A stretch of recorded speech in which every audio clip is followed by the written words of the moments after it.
Music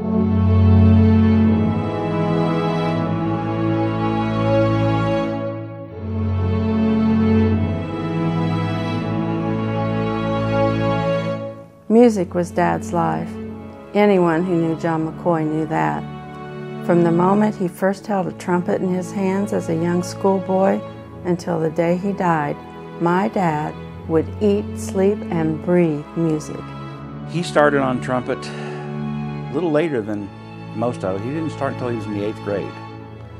And he fell in love with the fact that he could do this very well, and it became an extension of him. The trumpet really was an extension of him as a person, a personality, and he did treat the trumpet like it was, almost like it was human. Johnny McCoy was born on July 5, 1925 in Ironton, Ohio. He was the oldest child of Ray and Margaret McCoy. A few years later, his younger brother Bobby McCoy was born. Johnny and Bobby spent their growing up years in Ironton. When he was in high school, he formed his own jazz band. It was for fun and practice more than anything else. Then, somewhere along the line, he met and fell in love with Mary Vulgaris, and suddenly, the trumpet had a little bit of competition to contend with. But it was all cool because Mary played piano, and he recruited her to play with his group. After his graduation from Ironton High School in 1943, John and Mary continued their courtship, and they got engaged that fall. John had already enlisted in the United States Army Air Corps as an air cadet. With a world at war and things looking very grim, they decided to go ahead and get married as soon as possible. On February 19, 1944, Johnny McCoy and Mary Vulgaris were married in a military ceremony in Williamsburg, Pennsylvania. Even while serving in the Army Air Corps during wartime, John continued to play his music and entertain. Later on, with the war behind them, John made a living as a professional musician. They traveled a lot, and Mary would go along on these trips. After their son was born in 1946, they continued to travel, and they'd take little Kenny along with them. He thought it was a normal life.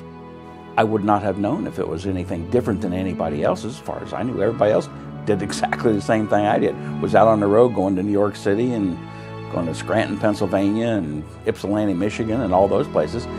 I didn't know where I was. I just knew that I was with Mom and Dad, and occasionally Mom and I would go to the club where he was playing that night. So that's basically really what it boiled down to. I was immersed in his profession. Then, after daughter Judy was born in 1952 and Kenny was starting school, the demands of marriage and parenting got to be too much of a burden to continue that kind of lifestyle. So Dad got a degree in music education from Marshall University and settled into teaching music instead. His first teaching job was as a band director at Rock Hill High School near Ironton, Ohio. But Dad never could let go of the entertainer in him. So in 1954, he formed the McCoy Brothers Orchestra with his brother Bob and just limited the travel schedule while he continued to teach. Their band sometimes shared venues with really well-known artists, including such greats as the Dorsey Brothers and Edie Gourmet. The band played very well.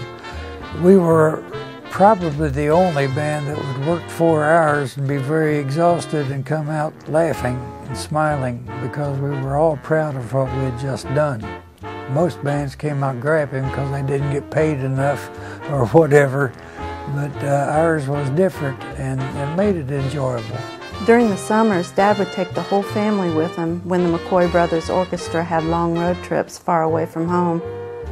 Their summer engagement at the Pleasure Pier in Galveston in 1957 is one of my favorite memories to this day. I was 5 years old at the time and Kenny was 10, almost 11. We stayed in a hotel right across the street from the beach for the whole summer. I think the highlight for me that summer was surviving Hurricane Audrey. I can remember sitting on the seawall with Dad the next day and looking at all the devastation that Audrey caused. Then, in 1961, John moved the family to Greenville, Ohio, where he took a position as the junior high band director and became the supervisor of music for the Greenville City Schools. He had that crew cut and he had that starch white shirt, just the way he did things, and you never thought about not paying attention. you hope that if someone made a mistake, it wasn't you. You hope it was the trombone section instead of the trumpets, or that sort of thing. But you knew if somebody made a mistake, it was like, okay, there's a lecture coming. Let's suck it up and take it like men, because we're going to get a lecture.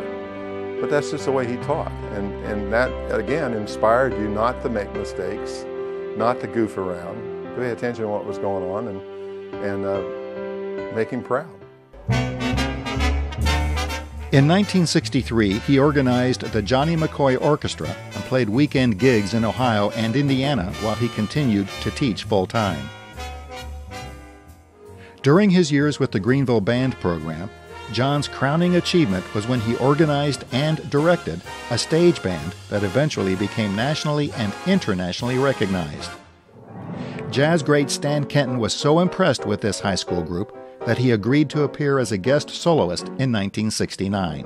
And the concert went off very, very well. Stan was extremely receptive and very complimentary about the band. He said things such as, you never know what you're going to find when you get into a situation with students. He said, but I came in here and had the top of my head blown off, and he said, this is really something. In the following years, other guest artists, including Clark Terry, Les Elgart, and Kai Winding, also appeared with the stage band. Another big part of Dad's legacy is that dozens of his former students went on to play professionally or become band directors themselves, including his son and his son-in-law. After John retired from teaching in 1974, he returned to playing professionally full-time. His gigs aboard the Delta Queen and the Mississippi Queen were a couple of Mary's favorites. She'd join him for cruises on the river during that time. The music was Dixieland, and they both had a really good time with it. Dad and Mom eventually settled in Tampa, Florida, and Dad continued to play as a freelance musician. One of the shows he did that became one of my favorites was his Uncle Clyde McCoy's Sugar Blues Show.